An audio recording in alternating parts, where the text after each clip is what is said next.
जिस तरीके के साथ जंतर मंतर पर हंगामा होता है, छात्रों की तरफ से विरोध प्रदर्शन किए जाते हैं, कांग्रेस के सभी लीडर जो है दिल्ली में पीएम आवास के बाहर बैठ जाते हैं, जिसको संवैधानिक नहीं बताया जा रहा है। हालांकि इसको लेकर अब काफ़ी ज़्यादा चर्चाएं हैं। कल पूरे दिन जो है, चाहे वो हरियाणा है चाहे पंजाब में, प्रदर्शन लगातार जारी है। अब कांग्रेस वर्सेस बीजेपी हो चुका है। कांग्रेस बीजेपी के खिलाफ करे, बीजेपी कांग्रेस के खिलाफ प्रदर्शन करे। हमारे साथ रणवीर गंगवा सर इस समय बात करने के लिए मौजूद है। सर, प्रदर्शन लगातार जारी है, पीएम आवास के बाहर बैठते हैं, पेपर लीक को लेकर लगातार धर्मेंद्र प्रधान के इस्तीफे की मांग लगातार की जा रही है, कांग्रेस लगातार प्रोटेस्ट कर रही है। कल बीजेपी ने भी जमकर कांग्रेस के खिलाफ प्रोटेस्ट किया। देखिए, जिस तरीके से ये आंदोलन चल रहा है, माननीय प्रधानमंत्री जी ने जब ये कह दिया है कि युवाओं के हितों से अहम और कोई भी चीज़ नहीं है, कितना संवेदनशील युवाओं के प्रति भारतीय जनता पार्टी, हमारे देश के यशस्वी प्रधानमंत्री जी हैं। लेकिन जिस तरीके से जो कांग्रेस पार्टी ने, जो नेता प्रतिपक्ष है राहुल गांधी जी, उनके नेतृत्व में पीएम आवास के पास जो प्रदर्शन किया गया और जिस तरीके से किया गया, वो निंदनीय है, अशोभनीय है और बहुत ही गलत तरीका था। उन्होंने अपने पद की गरिमा भी नहीं रखी। नेता प्रतिपक्ष का पद संवैधानिक पद है और एक उसकी गरिमा होती है, उसको गरिमा भी रखने का काम उन्होंने नहीं किया।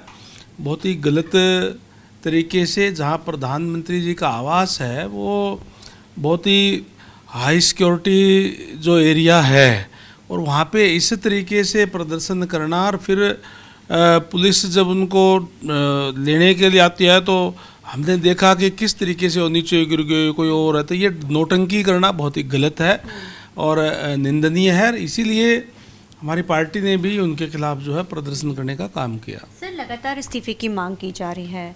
हरियाणा कांग्रेस की तरफ से भी गवर्नर हाउस का घेराव के लिए कांग्रेसी जो निकले, कल प्रदेश भर में इसको लेकर प्रोटेस्ट है। कांग्रेस कहती है कि जब तक इस्तीफा नहीं होगा, पेपर लीक, अगर हम बच्चों के लिए हम लोग आवाज़ उठा रहे हैं, वो कहते हैं कि जब तक इस्तीफा नहीं होगा तो हम इस तरीके के साथ ही जारी रखेंगे।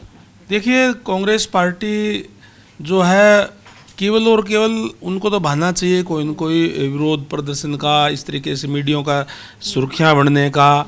आज जिस तरीके के कांग्रेस के हालात है वो सबको पता है। नेतृत्व विहीन पार्टी वो है और कहीं भी कभी भी वो कोई मुद्दों पर बात नहीं करती।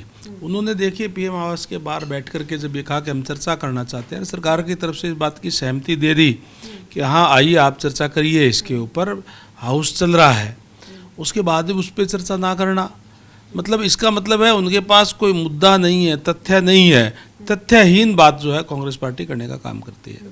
सर, क्योंकि अब सेशन दिल्ली में भी सदन चल रहा है, हरियाणा का भी सेशन है, मॉनसूत्र बुलाया जाएगा, तो कब तक सेशन आने की उम्मीद है? और क्या ये, क्योंकि कांग्रेस कहती है कि ये मुद्दा सेशन में, विधानसभा में हम ज़रूर उठाएंगे। जब लोकसभा के अंदर ही जब कह दिया कि आइए इस पर चर्चा करिए, तो हम तो कभी भी जो है माननीय नायब सैनी जी के नेतृत्व में कभी भी ये नहीं कहा कोई चर्चा ना करिए। वो चर्चा की कहते हैं और आपकी बात करके बिना सुने वो बाहर भाग जाते हैं।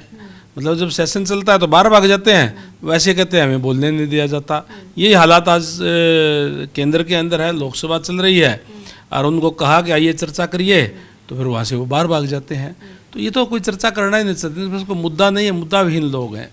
धन्यवाद सर। तो जाहिर है, साफ तौर पे कह दिया गया कि मुद्दा नहीं है, सिर्फ मुद्दा बनाया जा रहा है। लोकतंत्र में हालांकि अपनी बात रखने का हर किसी को अधिकार है, लेकिन अब इसको लेकर लगातार जो है पूरे पंजाब और पूरे देश में जो है, हरियाणा में भी लगातार विरोध प्रदर्शन जाए। लेकिन भाजपा कहती है कि इसको मुद्दा ना बनाकर बल्कि मसले को हल करके इस पर चर्चा होनी चाहिए।